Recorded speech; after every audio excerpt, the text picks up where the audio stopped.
everyone, welcome to this special episode of Mythbusters. And today we're joined by Sylvia Knight, Professor Sylvia Knight, the Head of Education at the Royal Meteorological Society. Hi, Sylvia. Hello, thank you. And yeah, it's good to talk to you again. So, what we're going to do is run through five really common misconceptions around climate, and you're going to help kind of debunk them. Yeah, so these are five things that I've come across really frequently in the classroom resources that I've seen, in things I've read, in things I've heard people say. Just five really common misconceptions. Yeah. So, number one, greenhouse gases absorb the sun's energy. Yeah, this is one that really winds up anybody who's got a science background. So if I take a step back and say what we mean by the sun's energy. So basically anything emits energy. It's just the type of energy it emits depends on its temperature. So the sun being really hot emits mostly energy in very short wavelengths. So that's this light, it's ultraviolet, and it's very short wave infrared, so heat energy. The Earth is obviously much colder than the sun, so it also emits energy, but it emits it in much longer wavelengths, and so it's long wavelength heat. Our skin temperature is on average slightly warmer than the average temperature of the surface of the Earth. So we're also emitting heat, but we're emitting it at ever so slightly shorter wavelengths than the surface of the Earth.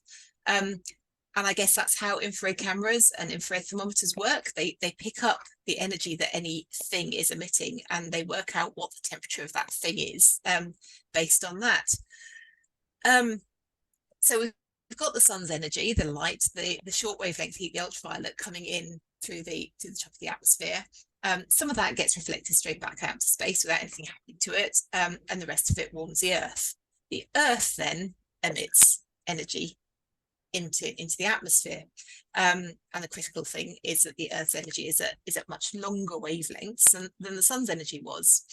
And that's where the greenhouse gases come in. And the really critical thing about the greenhouse gases is that they don't interact with the sun's energy, with that short wavelength energy. They only absorb the longer wavelength energy. So that's the Earth's energy. If the greenhouse gases were absorbing the sun's energy, that energy would never get down to the Earth's surface. And so the whole greenhouse effect would be, very different. And so it's really important to make that difference and to understand that it's the Earth's energy that the greenhouse gases are absorbing and not the sun's energy. Otherwise, the whole process doesn't work. Cool, well, thank you for that. So, next one, greenhouse gases form a layer high in the atmosphere. So this is something that you most commonly see in diagrams explaining the greenhouse effect. And they make it look like you've got the Earth's surface, and then at a certain layer higher up in the atmosphere, they show this kind of layer of greenhouse gases. And that's wrong because greenhouse gases are really well mixed in the lower atmosphere. So at least in the troposphere, so the bottom 10 kilometers or so of the atmosphere, which has got all our weather in it. And because they're really well mixed in that layer of atmosphere, it actually means that the greenhouse gases are at their most concentrated right down at ground level, because that's where the density of air is highest, and the density of air falls off as you go up through the atmosphere. So the greenhouse gases are actually mostly right down at ground level, not higher up in the atmosphere. And that can particularly, I think, lead to confusion with the ozone layer, which is a distinct layer of gases higher up in the atmosphere. And then people get very confused between the ozone layer and greenhouse gases. Can we just clarify that then? The ozone layer, the role of it is to... So the ozone layer is up in the stratosphere. So it's above the 10 kilometers or so of atmosphere that's nearest the ground that has all our weather in it. It's way above the level where aeroplanes fly at, for example. The ozone layer absorbs the ultraviolet part of the sun's energy, stops it getting down to the ground and giving us skin cancer. And okay, if you then start thinking about ozone and the greenhouse effect, things get very complicated because the greenhouse effect is having an impact on the increasing amount of greenhouse gases in the lower atmosphere, is having an impact on the recovery of the ozone layer as it recovers from the CFCs that we're emitting, and ozone itself is actually a greenhouse gas. So then things get really complicated. But I think it kind of, at the basic level, it's really important to differentiate between the greenhouse gases and the ozone layer much higher in the atmosphere. Yeah, I always wonder where that one comes from, because that's quite common in schools. You hear children say this, and who is it that's kind of spreading that message? And it must just be the confusion of, like you say, that these things kind of are two parallel things that often can be. Yeah, it is. And I think, and it is that diagram. I think you can blame a lot of it on that diagram, which shows the greenhouse gases as a layer higher up in the atmosphere. I think that's where a lot of confusion comes from. Next one, local emissions of greenhouse gases have a local impact. I've not heard this so much, but it comes up every now and again. And the idea is that one country's emissions of greenhouse gases will have an impact on the local concentration of greenhouse gases, and therefore on the greenhouse effect in that country. And that's very much not the case. Greenhouse gases do get mixed throughout the troposphere, so that lower level 10 kilometers or so of the atmosphere, really quite well. And so one country's emissions don't determine the amount of global warming in that country. And that ties into the concept of climate justice really nicely. And it's the fact that it's emissions in one country that can actually cause impacts somewhere completely else, different in the world. So yeah, that's another misconception to look out for. I guess also there's no name label. When you look at a carbon dioxide molecule, you don't know who's emitted it and where it's come from. Exactly. Yeah. This next one is interesting because we hear so much about this, and this actually is one and probably that's quite widespread, but it'd have been an interesting one to discuss. So how tree planting is going to combat and completely solve climate change. Yeah, so this is an interesting one. So one thing to be clear about, so trees and any vegetation, when it grows, anything that's green, that's photosynthesizing, is going to be removing carbon dioxide from the atmosphere, which is, you know, a really important part of the normal carbon cycle. And yeah, and that carbon that gets removed from the atmosphere then gets stored in that vegetation, so in the leaves, in the bark, in the wood, and everything, that carbon gets stored. If an area that is forested is deforested, then all that carbon that's been removed from the atmosphere obviously gets released back into the atmosphere.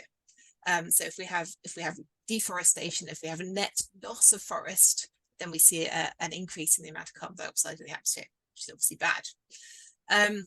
If you plant a tree, then as it grows, it will take carbon out of the atmosphere. Great.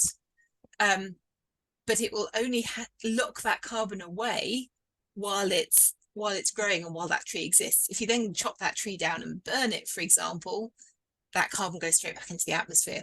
So if you plant trees, yes, there will be an initial removal of carbon dioxide from the atmosphere, but only if you maintain that tree or that wooded area. You're only locking away that initial amount of carbon that you've taken out of the atmosphere. So it's only a temporary solution, if you like. And to carry on using tree planting as a way to combat greenhouse gas emissions elsewhere, we would need to continuously not just be maintaining the amount of forested area, but increasing it, which obviously isn't sustainable in the long term. So it's a great short-term solution.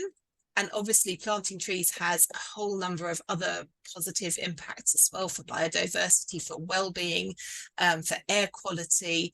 It even has other local impacts on the weather. Can improve rainfall, for example, in some areas, for example, in the rainforest. But seeing it as a kind of long-term solution that we could just carry on planting trees and that will solve the climate crisis, that's something to be a bit wary of. So is this also then linked to that idea of scale? So the scale of the problem, the scale of the emissions and the rate. So also then the scale, but also the rate at which trees or seaweed or whatever it might be that can then fix this carbon. Is that part of that dynamic as well? Exactly, yeah. Seeing it as a kind of solution to everything where we could just, carry on burning all the oil and gas and coal that we can find and just plant trees to solve the problem. Yeah, that equation doesn't balance. Okay, the last one we're going to explore is carbon footprints and the idea that carbon footprints are some sort of great way to be able to explore people's impact on the planet, and that carbon footprints are a really useful tool. Yeah, I think they do have a use. I think particularly if you're looking at the carbon footprint of a product or a service, then it's a useful tool.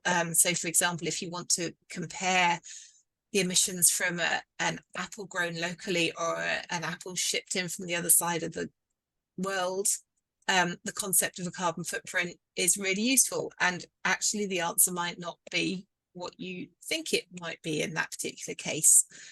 I think where we need to be a lot more careful about using them is when people are being encouraged to look at their own personal carbon footprints, or the footprint of, say, a school or something like that.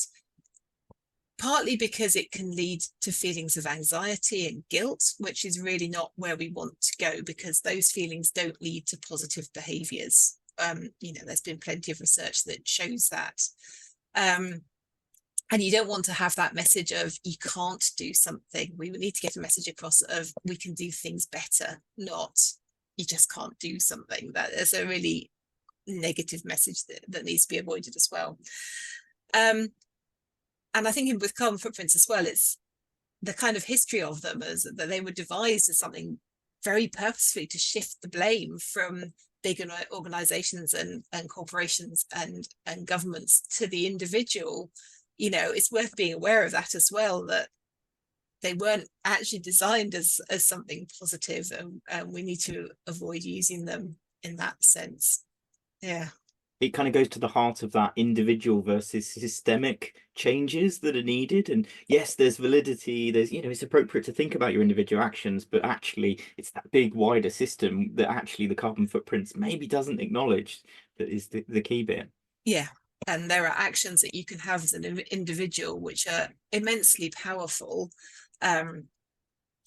which don't equate to whether or not you're switching lights off or whatever it is. Yeah. Thank you so much, Sylvia. Thank you for those. Great, no problem.